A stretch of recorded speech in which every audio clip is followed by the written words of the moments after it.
ಸ್ನೇಹಿತರು ಗಮನಿಸಬೇಕಾಗಿರುವಂಥದ್ದು ಕರಪ್ಷನ್ಗೆ ಜಾತಿನ ಕಟ್ಟೋದು ಬಹಳ ತಪ್ಪು. ಫಸ್ಟು ಜಾತಿಯನ್ನು ದುರುಪಯೋಗ ಮಾಡಿಕೊಳ್ಳುವಂಥದ್ದನ್ನು ಅವರು ಬಿಡಬೇಕು. ಅಂದರೆ ಇವತ್ತು ಹಾಗಿದ್ದರೆ ನಾನೊಬ್ಬ ದಲಿತ ಅನ್ನೋದು ಆಗಿದ್ದರೆ ಸತೀಶ್ ಜಾರಕಿಹೊಳಿ ಅವ್ರ ಬಗ್ಗೆ ಬಿ ಜೆ ಪಿ ಪಾರ್ಟಿಯವರು ಯಾಕೆ ಮಾತಾಡ್ತಾ ಇಲ್ಲ? ಸತೀಶ್ ಜಾರಕಿಹೊಳಿ ಅವರು ಕೂಡ ವಾಲ್ಮೀಕಿ ಜನಾಂಗಕ್ಕೆ ಸಂಬಂಧಪಟ್ಟ ವ್ಯಕ್ತಿನೇ. ರಘುಮೂರ್ತಿ ಮಂತ್ರಿ ಆಗಿದ್ದಾರೆ ಚಳಿಕೆರೆ ಅವರು, ಅವರನ್ನು ಟಾರ್ಗೆಟ್ ಮಾಡ್ತಾ ಇಲ್ಲ. ಅವರು ಕೂಡ ದಲಿತ ಮಂತ್ರಿನೇ. ಸೊ ಹಾಗಾಗಿ ನಾಗೇಂದ್ರ ಅವರು ಇವತ್ತು ಜನಾರ್ದನ್ ರೆಡ್ಡಿ ಅವರಿಗೆ ದಲಿತ ಮಂತ್ರಿ ಆಗಿದ್ದಕ್ಕೆ ಹೊಟ್ಟೆ ಕಿಚ್ಚು, ಅಥವಾ ಬಿ ಜೆ ಪಿ ಪಕ್ಷದವ್ರಿಗೆ ದಲಿತ ಮಂತ್ರಿ ಆಗಿರೋದಕ್ಕೆ ಹೊಟ್ಟೆ ಕಿಚ್ಚು ಅನ್ನೋದನ್ನು ಫಸ್ಟು ಅವ್ರು ಬಿಡಬೇಕು. ಮತ್ತು ಕಾಂಗ್ರೆಸ್ ಪಕ್ಷ ಕೂಡ ಇವತ್ತು ಅವ್ರನ್ನ ಮುಂದೆ ಬಿಟ್ಟು ಇವತ್ತು ದಲಿತನು ಕಾರ್ಡನ್ನು ಪ್ಲೇ ಮಾಡಿದರೆ ಅವ್ರಿಗೇನಾದರೂ ಉಪಯೋಗ ಆಗುತ್ತೆ ಅಂತಂದರೆ ಅಂದರೆ ಅವ್ರಿಗೆ ಇದು ಕೊನೆ, ಅಂದರೆ ಅವ್ರಿಗೇನು ಹೇಳಲಿಕ್ಕೆ ಇವತ್ತು ನೀವು ಲೀಗಲಿ. ಮತ್ತು ಇನ್ನೊಂದು ವಿಷಯ, ನಾನು ಪ್ರೆಸ್ ಮೀಟ್ ಟೋಟಲ್ ಡೀಟೇಲ್ಡಾಗಿ ನೋಡಿಲ್ಲ, ನೋಡಿದರೆ ಇನ್ನೂ ಕರೆಕ್ಟಾಗಿ ಹೇಳ್ಬೋದಾಗಿತ್ತು. ಅಮೌಂಟ್ ಎಲ್ಲ ಕೂಡ SIT ಅವರು ರಿಕವರಿ ಸುಮಾರು ಮಾಡಿ ಅಕೌಂಟಿಗೆ ಹಾಕಿದ್ದಾರೆ. ಅಂದರೆ ನಾನೊಂದು ವಿಷಯ ಹೇಳ್ತೀನಿ ನಿಮಗೆ. ಇವಾಗ ಕಳ್ಳತನ ಮಾಡಿದ ಮೇಲೆ ಪೊಲೀಸರು ಒಬ್ಬ ಕಳ್ಳ ಯಾವುದೋ ಒಂದು ಪಿಟ್ ಪ್ಯಾಕೆಟ್ ಹೊಡೆದಿರ್ತಾನೆ ಅಂತ ಅಂದ್ಕೊಳ್ಳಿ, ಅವನ್ನ ಅರೆಸ್ಟ್ ಮಾಡ್ತಾರೆ. ಅರೆಸ್ಟ್ ಮಾಡಿಬಿಟ್ಟು ಅವನ ಕಡೆಯಿಂದ ಅಮೌಂಟ್ ರಿಕವರಿ ಮಾಡ್ತಾರೆ. ರಿಕವರಿ ಮಾಡಿದೀವಿ ಅಂತೇಳಿ ಆ ಕಳ್ಳನ ಬಿಟ್ಬಿಡ್ತಾರೆ.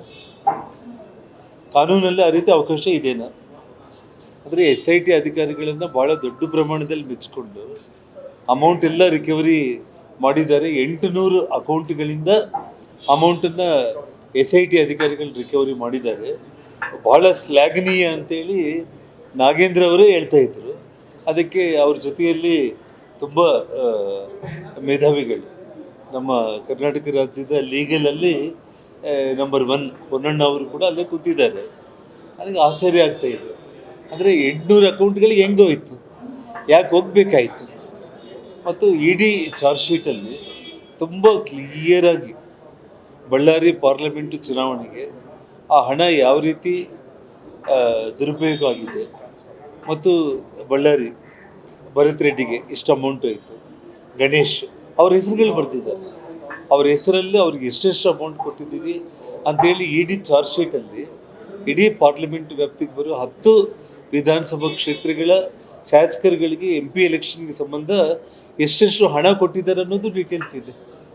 ಸೊ ಹಾಗಾಗಿ ಇದೆಲ್ಲವೂ ಕೂಡ ಅವ್ರು ಏನು ಮಾತಾಡ್ತಿದ್ದಾರೆ ಕರೆಕ್ಟ್ ಅಲ್ಲ. ಇವತ್ತು ಭಾರತೀಯ ಜನತಾ ಪಕ್ಷದ ನಿಲುವು ಒಂದೇ ಏನಂದರೆ, ನಾಗೇಂದ್ರನ ಕೈಬಿಟ್ಟು ನೀವು ಇನ್ನೂ ದಲಿತ ಮಂತ್ರಿಗಳು ಯಾರನ್ನ ಬೇಕಾದರೆ ನೀವು ಮಾಡಿಕೊಳ್ಳಿ. ಅದಕ್ಕೆ ಭಾರತೀಯ ಜನತಾ ಪಕ್ಷಕ್ಕೆ ಯಾವ ರೀತಿ ಇದಿಲ್ಲ. ಜನಾರ್ದನ್ ರೆಡ್ಡಿಗೆ ನಾಗೇಂದ್ರ ಮೇಲೆ ಇನ್ನೊಬ್ಬರ ಮೇಲೆ ವೈಯಕ್ತಿಕ ದ್ವೇಷ ಅನ್ನೋದಿಲ್ಲ. ಯಾಕೆಂದರೆ ನನ್ನ ಕೈಯಲ್ಲೇ ಬೆಳೆದಿರುವಂಥವ್ರು, ನನ್ನ ಕೈಯಲ್ಲೇ ಮೊದಲು BJP ಶಾಸಕನಾಗಿ ಗೆದ್ದಿರುವಂಥವ್ರು.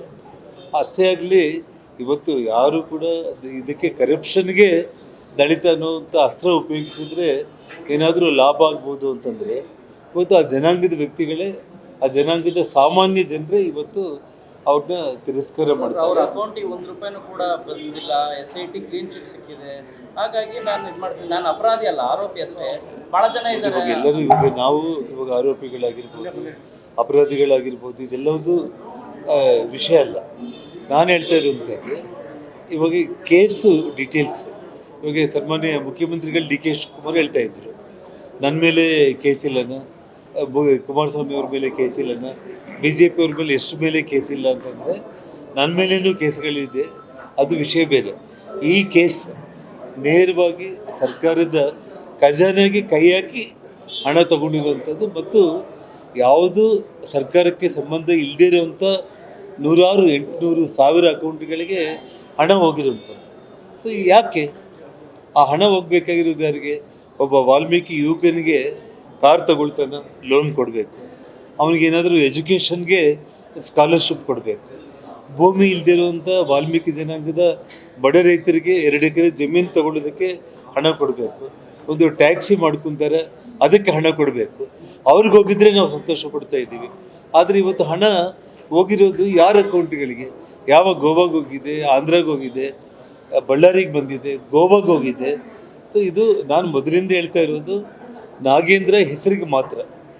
ನಾಗೇಂದ್ರ ಮುಖವಾಡ ಇಟ್ಟು ಎಂಟೈರ್ ಹಣವನ್ನು ಕಾಂಗ್ರೆಸ್ ಪಕ್ಷ ನೇರವಾಗಿ ತಗೊಂಡಿರುವಂಥದ್ದು. ಹೈಕಮಾಂಡ್ ಇವತ್ತು ಇದರಲ್ಲಿ ಎರಡನೇ ಮಾತೇ ಇಲ್ಲ. ಎಲೆಕ್ಷನ್ಗೆ ಬಳಸಿರೋದು ಸಾಕ್ಷಿ ಸಮೇತ ಸಿಕ್ಕಿದೆಯಲ್ಲ. ನಾಗೇಂದ್ರ ಮುಖಕ್ಕೆ ಬೆಣ್ಣೆ ಹಚ್ಚಿ, ಮುಖದ ಮೇಲೆ ಅವ್ರೇನು ಬೆಣ್ಣೆ ತಿಂದಿಲ್ಲ, ಹಚ್ಚಿ ಟೋಟಲ್ ತಿಂದಿರೋದು ಕಾಂಗ್ರೆಸ್ ಪಕ್ಷ. ದಲಿತ ಟ್ರಂಪ್ ಕಾರ್ಡ್ ಯೂಸ್ ಮಾಡ್ತಾ ಇದ್ದಾರೆ. ಅದೇ ಅದ್ರ ಜೊತೆಗೆ ನಮ್ಮ ಮೇಲೆ ಇರುವಂಥದ್ದು ನಾನು ಮಾಡಿ ಈ ಪ್ರಕರಣದಲ್ಲಿ ಎಲ್ಲ ದುಡ್ಡು ಈಗಾಗಲೇ ಖಜಾನೆ ವಾಪಸ್ ಬಂದಿದೆ. ಆದರೆ ರಾಮುಲ್ ಅವರು 26 ಎಕರೆ ಜಮೀನಿದ್ದು ಹೇಳಿರುವಂಥದ್ದು ಅದೊಂದು ಪ್ರಸ್ತಾಪ ಮಾಡಿದ್ದಾರೆ. ನೋಡಿ, ತನಿಖೆ ಮಾಡಿಸ್ತೀವಿ ಅಂತ ಹೇಳ್ತಾ ಇದ್ದಾರೆ. ಶ್ರೀರಾಮುಲು ಅವರ ಹೆಸರಲ್ಲಿ ಪ್ರೈವೇಟ್ ಲ್ಯಾಂಡ್, ಇಬ್ಬರು ಪ್ರೈವೇಟ್ ವ್ಯಕ್ತಿಗಳ ನಡುವೆ ಇರುವಂಥದ್ದು, ಅವು ಸಿವಿಲ್ ಮ್ಯಾಟರ್ಸ್ ಆಗುತ್ತೆ.